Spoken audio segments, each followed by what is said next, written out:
আজি মৰিগাঁও জিলা জমিয়ত উলামাৰ উদ্যোগত মৈৰাবাৰী আজাদনগৰ জামে মছজিদত জুম্মাৰ নামাজৰ পূৰ্বে সমাজ সংস্কাৰ সজাগতা সভা অনুষ্ঠিত হয়।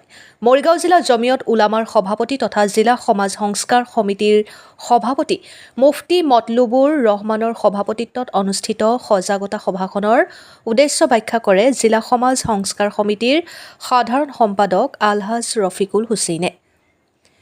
সভাত অতিথি হিচাপে উপস্থিত থাকি সজাগতামূলক ভাষণ আগবঢ়াই জামিয়া ইছলামিয়া দাৰুল উলুম মৈৰাবাৰী মাদ্ৰাছাৰ শিক্ষক শ্বেখুল হাদিছ মৌলানা আব্দুল মান্নান, মৰিগাঁও জিলা সমাজ সংস্কাৰ সমিতিৰ কাৰ্যকৰী সভাপতি আলহাজ ৰহম আলী আৰু উপসভাপতি আলহাজ ইব্ৰাহিম আলীয়ে পবিত্ৰ শুকুৰবাৰ সমূহীয়া নামাজ পঢ়িবলৈ মছজিদত উপস্থিত হোৱা মৈৰাবাৰী আজাদ নগৰৰ ধৰ্মপ্ৰাণ ৰাইজৰ সৰ্বসন্মতিত মছজিদৰ সভাপতি ছফিকুল ইছলাম, শিক্ষক আব্দুল মালেক, সমাজসেৱক মতিউৰ ৰহমান আৰু আবু বকৰ ছিদ্দিকক উপদেষ্টা, অলিউল্লাহ ওৰফে মানিক মুক্তাৰক সভাপতি, খাইৰুল ইছলাম আৰু মছজিদৰ ইমাম ছামিম আহমেদ জাহিৰক উপসভাপতি, ইক্ৰামুল হকক সাধাৰণ সম্পাদক, বাইজিদ আলম আৰু আব্দুল আজিজক সহকাৰী সম্পাদক, নজৰুল ইছলামক ধন ভৰালী, ইমৰান খানক প্ৰচাৰ সম্পাদক হিচাপে লৈ 21জনীয়া মৈৰাবাৰী আজাদনগৰ সমাজ সংস্কাৰ সমিতিখন গঠন কৰা হয়।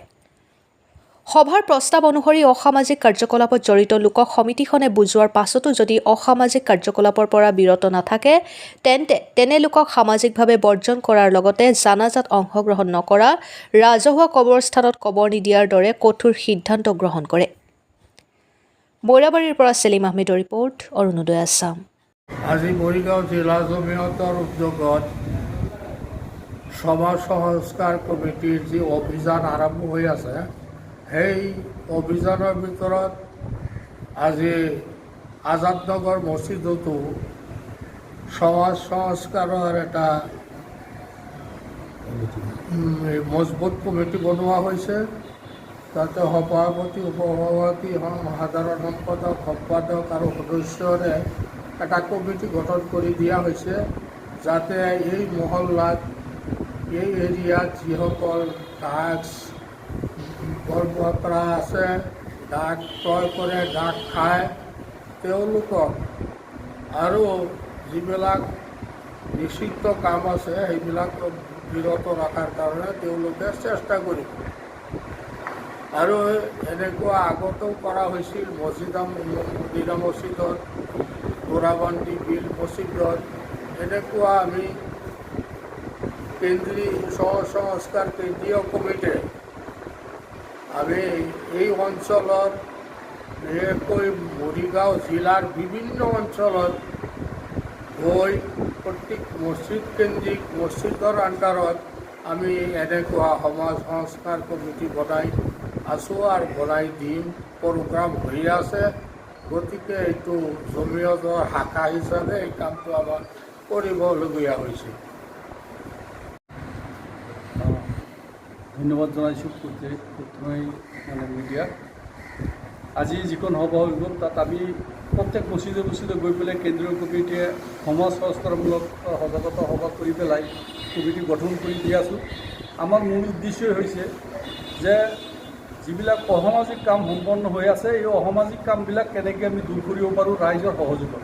প্ৰত্যেক মছজিদে যদি কমিটি গঠন কৰি পেলাই সংগঠিতভাৱে যদি আমি এইবিলাকৰ ওপৰত মেহনত কৰোঁ, অৰ্থাৎ ড্ৰাগছ, মদ, বাং, জুৱা, চাইবাৰ ক্ৰাইম, নাৰী নিৰ্যাতন, ধৰ্ষণ ইত্যাদি কামৰ বাবে আমি যদি তেওঁলোকক প্ৰথমে বুজাব লাগিব, বুজাই পেলাই তেওঁলোকক সন্মান কৰিব পাৰিলেতো হ'লেই, যদি নহয় তেতিয়াহ'লে তেওঁলোকক আমি স্থানীয় প্ৰশাসনৰ হতুৱাই তেওঁলোকক দাবী ধমকি দি পেলাই তেওঁলোকক সন্মান কৰাব লাগিব। যদিও সেইটো নহয় তেতিয়াহ'লে এটা কঠোৰ স্থিতি লোৱা হৈছে যে তেওঁলোক যদি মৃত্যুমুখত পৰে তেতিয়াহ'লে ড্ৰাগছ সেৱনকাৰী বা ড্ৰাগছ ব্যৱসায়কাৰী সকলোকে সমূহীয়া জানাজাৰ পৰা বিৰত ৰখা হ'ব, সামাজিকভাৱে বৰ্জন কৰা হ'ব, দৰকাৰ হ'লে সমূহীয়া কবৰস্থানত তেওঁলোকক কবৰস্থ কৰা নহ'ব।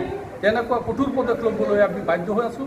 কিন্তু আমি প্ৰথমতে তেওঁলোকক প্ৰয়াস কৰিম, চেষ্টা কৰিম, তেওঁলোকক বুজাই পৰাই যাতে এইবিলাক কামৰ পৰা আঁতৰাই আনিব পাৰোঁ আৰু এখন শুদ্ধ ভাল নিকাহ সমাজ, ড্ৰাগছমুক্ত সমাজ, চাইবাৰমুক্ত সমাজ যাতে নতুন প্ৰজন্মক আমি উপহাৰ হিচাপে দিব পাৰোঁ তাৰেই কাৰণে আমি এই প্ৰয়াস বা চেষ্টা অব্যাহত ৰাখিছোঁ। ইনশাল্লাহ আমি ভাবোঁ যে ইয়াত আমি সফল কাম হ'ম। ৰাইজৰ সহযোগ সম্পূৰ্ণভাৱে পূৰাপূৰি সহযোগ পোৱা গৈ আছে। গতিকে আমি কোনো মছজিদকে এৰি নিদিওঁ, সকলো মছজিদে গৈ পেলাই আজি তেনেকৈ মেহনত কৰাবৰ কাৰণে আমি সিদ্ধান্ত লৈছোঁ আৰু সেই প্ৰচেষ্টা অব্যাহত থাকিব। আজি আমাৰ এই মহল্লাত আমাৰ কেন্দ্ৰীয় সংস্কাৰ কমিটি আহি আমাৰ এই মহল্লাৰ এখন সংস্কাৰ কমিটি গঠন কৰি দিয়ে। এই কমিটিখনৰ সভাপতি হিচাপে উল্লাহ মুখতাৰৰ সাধাৰণ সম্পাদক হিচাপে মোক বৈকুণ্ঠজনীয়ে এখন পূৰ্ণাংগ কমিটি গঠন কৰি দিয়ে। এই কমিটিখনৰ ওপৰত এটা দায়িত্ব ন্যস্ত কৰে যে সামাজিকভাৱে আমাৰ সমাজত যিবিলাক কুসংস্কাৰ চলি আছে, যিবিলাক বদ অভ্যাস চলি আছে, আমাৰ সমাজত যিবিলাক নিচাদ্ৰব্য সেৱন, নিচাদ্ৰব্যৰ ব্যৱসায়, বাল্য বিবাহ প্ৰচলন, যিবিলাক অপকৰ্মবিলাক আমাৰ সমাজত চলি আছে, এই সমাজখনক আমি কেনেকৈ সংস্কাৰৰ পথত আনিব পাৰোঁ, আমি কেনেকৈ শুদ্ধ কৰিব পাৰোঁ, আমি প্ৰথমতে তেওঁলোকক কিদৰে বুজাই মেলি লৈ নৰমে গৰমে তেওঁলোকৰ তেখেতসকলৰ লগত বহি তেওঁলোকক আমি কিদৰে সুপথে পৰিচালিত কৰিব পাৰোঁ, তেওঁলোকক বেয়া পথৰ পৰা কিদৰে আমি শুদ্ধ পথেৰে শুধৰাই আনিব পাৰোঁ, সেয়াই হ'ব আমাৰ এই কমিটিখনৰ মূল উদ্দেশ্য। এটাই আমাৰ কমিটিৰ ফালৰ পৰা এটাই উদ্দেশ্য থাকিব, যাতে যিসকল মানুহে নিচাৰ লগত জড়িত, জোৱা মদ আদিৰ পৰা জড়িত থকা সকলৰ সামাজিক কাম কাজৰ পৰা আদি কৰি তেওঁলোকৰ ঘৰৰ যিকোনো কবৰস্থৰ পৰা আদি কৰি যিকোনো কাম কাজত আমাৰ সমাজৰ মানুহে যাতে সহযোগ নকৰে, আমাৰ ফালৰ পৰা এইটোৱেই উদ্দেশ্য থাকিল।